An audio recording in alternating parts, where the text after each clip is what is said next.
But because the United States had thrown its weight behind Israel, and because the European Union followed suit, Israel had the potential to posture on a grander scale. And as long as people believed it, then Israel could operate in this theater of the absurd. That's what the India, Middle East, European Economic Corridor was. That was proposed by Joe Biden on September 9th, I believe, and at the G20 summit in India, immediately echoed by Bibi Netanyahu, who called it the greatest thing in Israeli history, in modern Israeli history. He said this is the most important date in Israel's history because on this date, Israel graduated to being the world-class economic power that it always aspired to be, where it should be, etc. Perception. You have to view Israel in a couple of ways. One, there's the reality of Israel, and the other is the perception of Israel. And because perception can create its own reality, sometimes the perception of Israel is the more relevant frame of reference. The reality is anybody who knows the truth about Israel, and believe me, everybody in the region knows the truth about Israel, knows that Israel has been posturing to a degree that is not sustainable or could be backed up by itself. Even the Israelis came to this realization in 2022 and 2023. They ran back-to-back exercises where they stress tested the IDF's ability to defend Israel from all threats. And at the end of the day, this is what happened. They got beat because they can't win. They don't have the ability to sustain. And this perception then allowed Saudi Arabia to convince itself that normalizing relations with Israel could be not just justified, but sustainable, because the perception in the Middle East was that's what was necessary to survive long-term with the United States. But now the reality comes in. America is a diminishing power with whose stars on the retrograde. We're no longer the brightest star on the horizon. People aren't navigating to the American North Star. They're starting to set course to the BRICS North Star. That includes Iran, Saudi Arabia, United Arab Emirates, Egypt, and other regional players in that direction. And two, because of October 7th and what's happened then, the Middle East, the India, Middle East, European Economic Corridor is never going to happen. This thing that was a facade anyways, this house of cards has collapsed and it will not be reborn. And none of those wars did Israel fight for a year.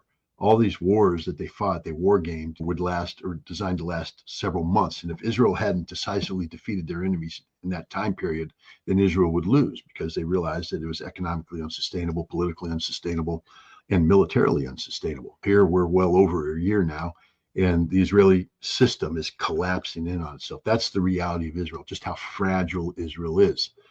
And so we shouldn't be talking about people viewing Israel as anything other than what it is, a failed nation state.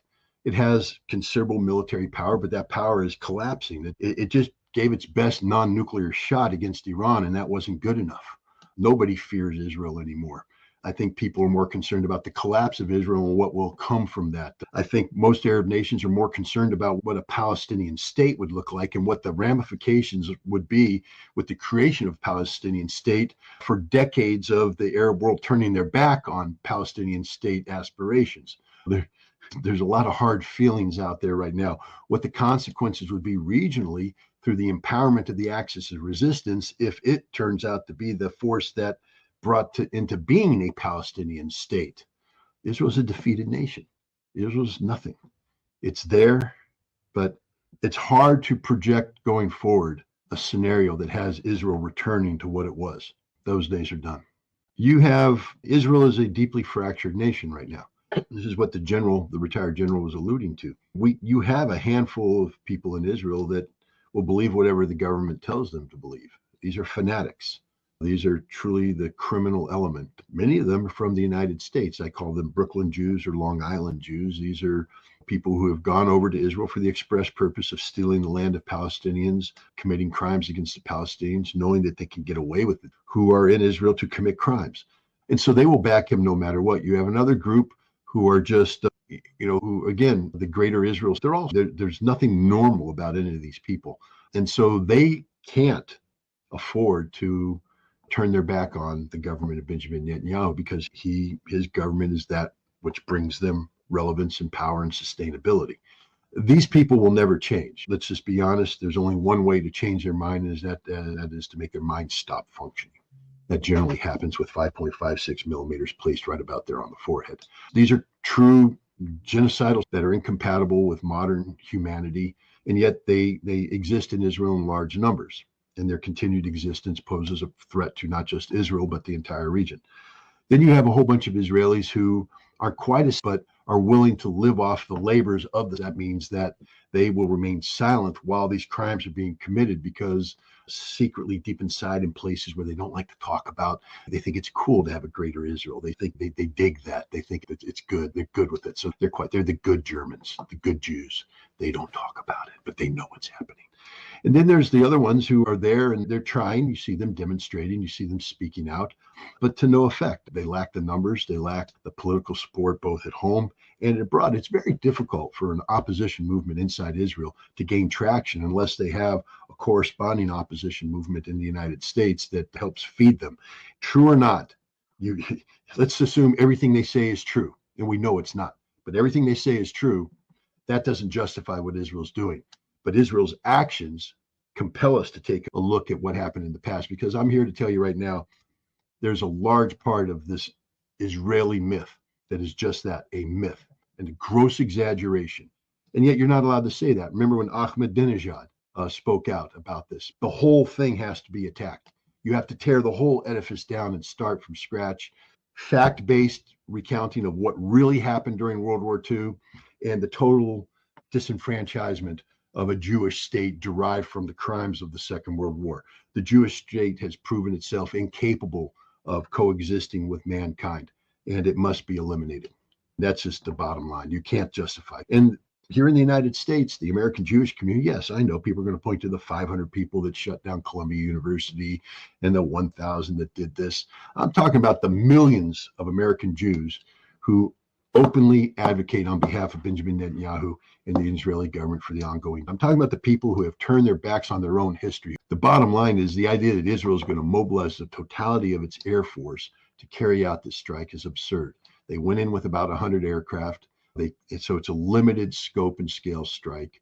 Probably, again, if it's not against leadership, and it appears that it wasn't, then it's against ballistic missile production capability. So even if every weapon hit its target, you're not going to take out Iranian ballistic missile capability. You're going to have a hell of a lot more than 56 discrete aim points to accomplish this task. And it's going to be less aim points than that, because remember, about 40 of these rockets were used to clear out air defense.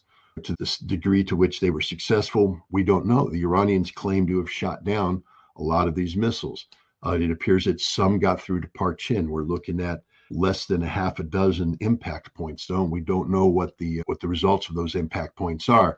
When things hit the ground and go boom and there's a burn, you get a scorch mark, but that's reinforced concrete. It doesn't look cratered, and we don't know anything about the warhead that was used or what kind of warhead that it was.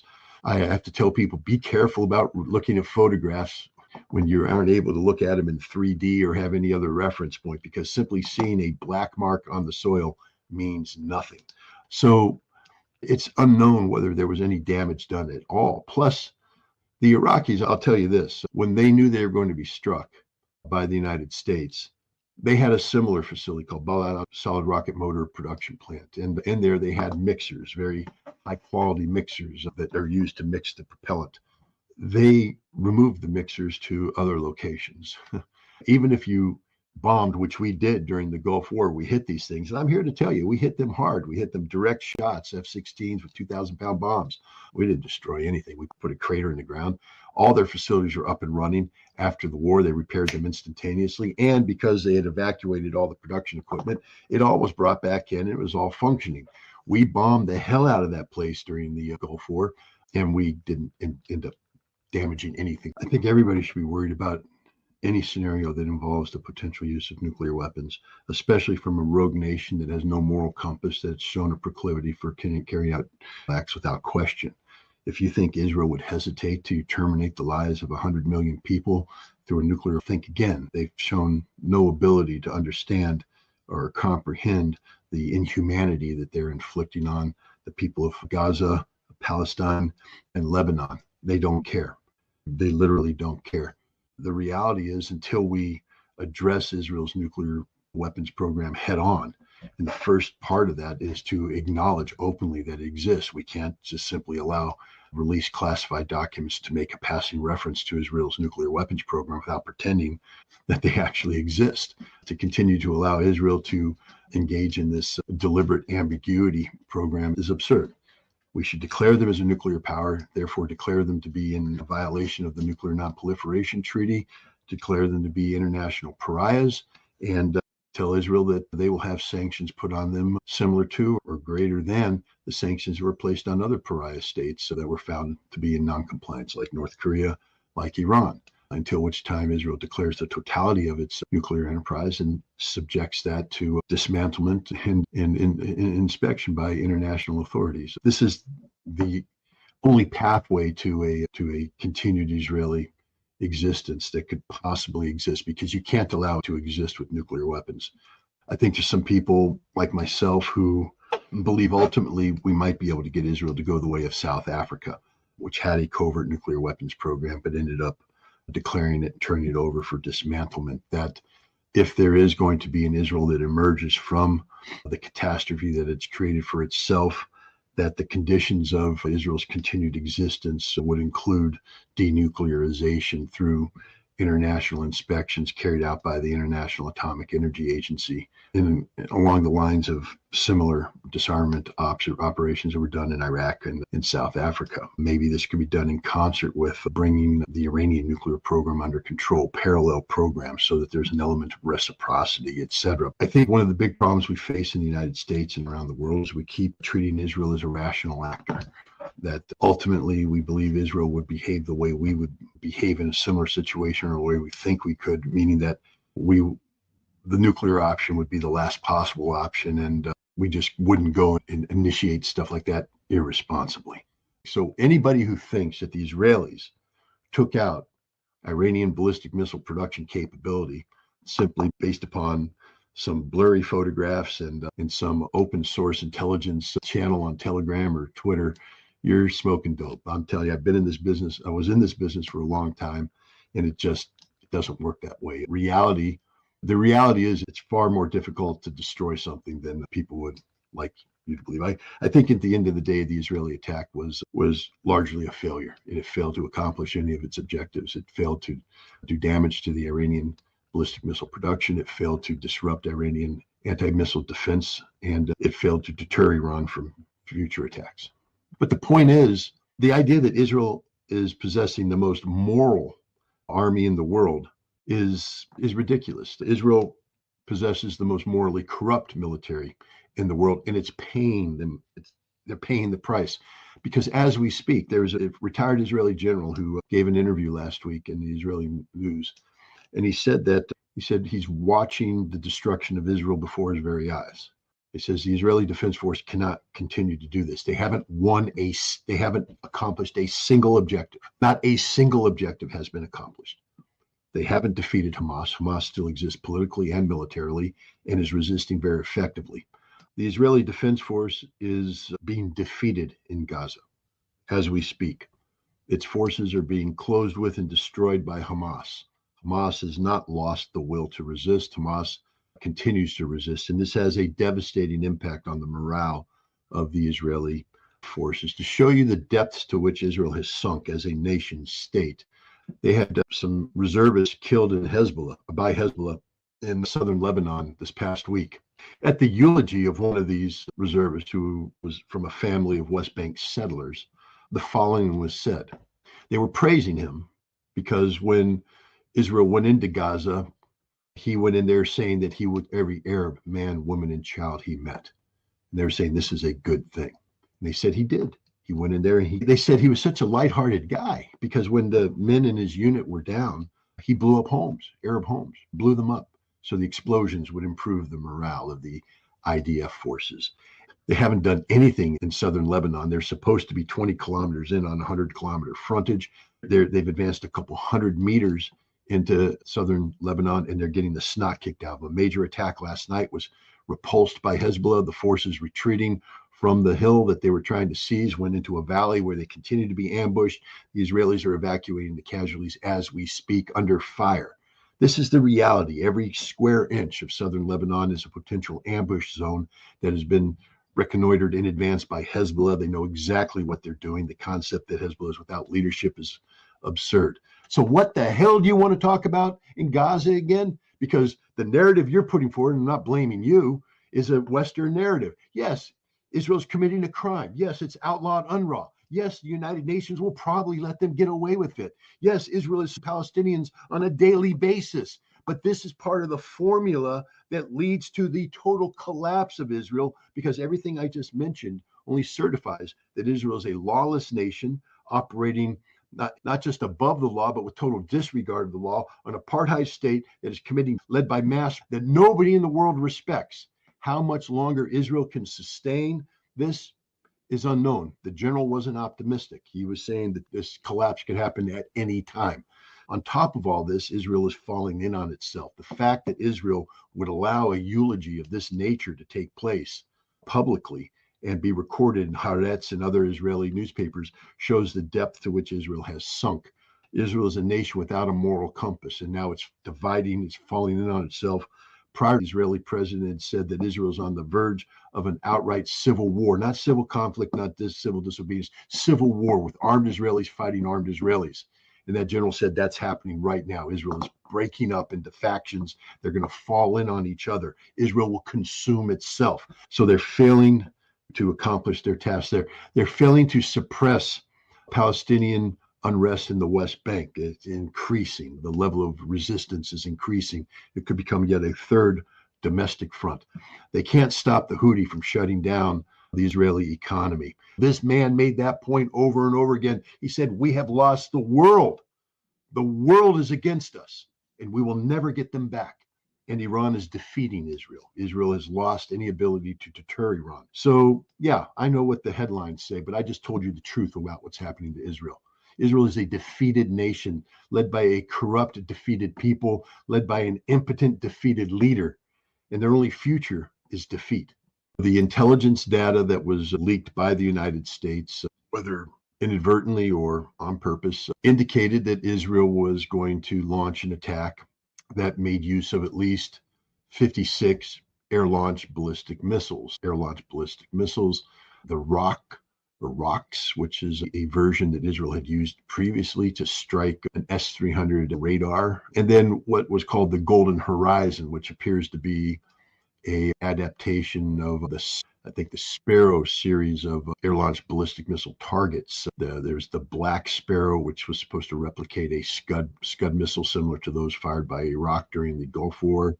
The Silver Sparrow was supposed to replicate the Shahed-3 missile of Iran, several of which were fired both during True Promise 1 and True Promise 2.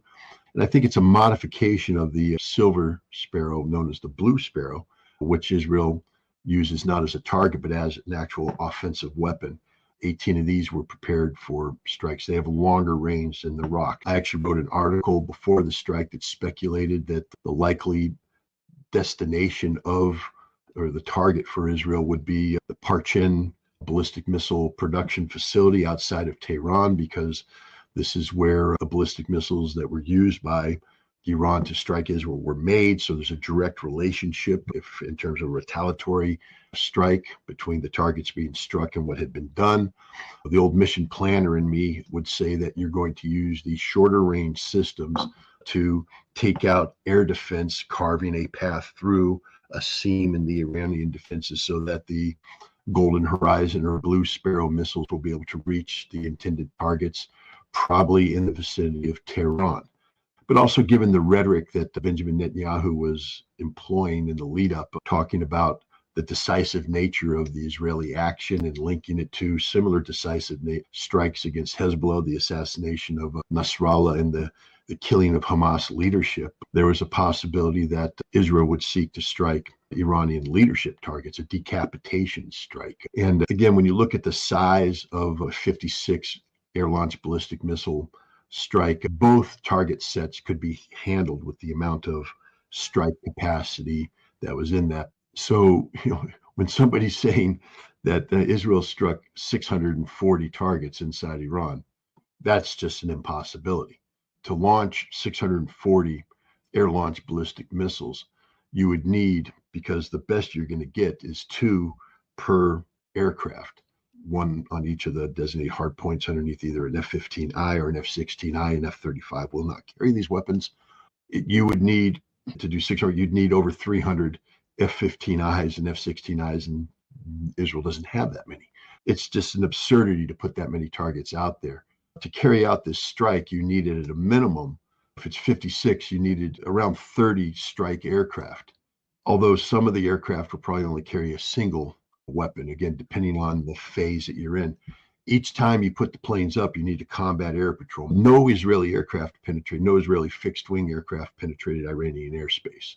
That's not the way this attack worked. This attack had the Israelis launching air-launched ballistic missiles from a release point to the north of Baghdad in Salahuddin province, probably over a air base that at one point in time had a significant American and Israeli Balad Air Base in that vicinity. It's an area that Israel is familiar with. The Israelis operated there during the American occupation of Iraq from 2003 up until 2011. And they have familiarity. Israeli aircraft have flown this route before. My understanding is that this strike took place in 3 waves of attacks. You're probably looking at around 10 aircraft, 20 air-launched ballistic missiles per wave. Each wave will require its own independent combat air patrol, that is, aircraft overhead, making sure no enemy aircraft infringe on the release point. And so they went and they released from Salahuddin. You had a combat air patrol over that. You figure for each aircraft, maybe 10, then another standby search and rescue capability, 15, 25. You're looking at around 100 aircraft total involved in this. That's a significant number of aircraft for the Israelis to have operated in this strike. But to give you an example, during the Gulf War, when we struck the Taji missile production facility, repair facility, storage facility just north of Baghdad, the opening strike was carried out by 35 air-launched cruise missiles launched by B-52 bombers. And depending on the specific target, you would either attach 1 missile to it, or if it was an important target, 2 missiles to it, because redundancy adds to the increased likelihood of destruction of getting the proper destructive effects on the target to destroy the target. And so we launched 35 missiles against 8 distinct targets. So to go over 56 weapons being delivered would require Israel to tap into resources it doesn't have. Remember, Israel has to keep some in reserve for an emergency retaliation in case Iran retaliated, striking Israeli leadership. Israel has to have something in reserve able to strike Iranian leadership. So you've got to retain reserve, and then you want to again double that reserve because you want to have spares for aircraft that go down, make up combat losses, continue to do air power projection over Hezbollah, over Hamas,